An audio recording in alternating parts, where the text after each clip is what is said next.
பூமியில ஊழியம் செய்யறப்போ கிருபையின் வார்த்தைகளை சொல்லும் போது இவர் யோசேப்போட மகன் தானே, இவருக்கு எப்படி இவ்வளவு ஞானம் சொல்லிட்டு எல்லாரும் ஆச்சரியப்பட்டு புகழ்றாங்க. அதே ஏசப்பா வேற தேசத்துல உள்ளவங்க கூட தேவனை விசுவாசிச்சு அற்புதம் நடக்குது.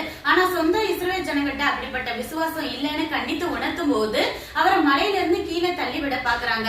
இதே நிலைமை தான் இப்பயும். ஜாலியா அரட்டை அடிச்சு தவறான பாதையை காட்டி வாழ்க்கையும் ஆத்மாவையும் சேதப்படுத்துறவங்களை நம்புறவங்க, கடிந்து கொண்டு புத்தி சொல்றவங்கள இவங்க கிட்ட எப்படி குறை கண்டுபிடிச்சு மட்டம் தட்டலாம், இவங்களை கேலி கிண்டல் பண்ணி கீழே விழ தள்ளலாம் அப்படின்னு சொல்லிதான் இந்த உலகமே எதிர்பார்த்து காத்துட்டு இருக்கு. அது பேரண்ட்ஸோ ஊழியக்காரங்களோ இல்ல கணவன் மனைவியோ எந்த உறவா இருந்தாலும் ஈஸியா கீழே தள்ளிடுறாங்க.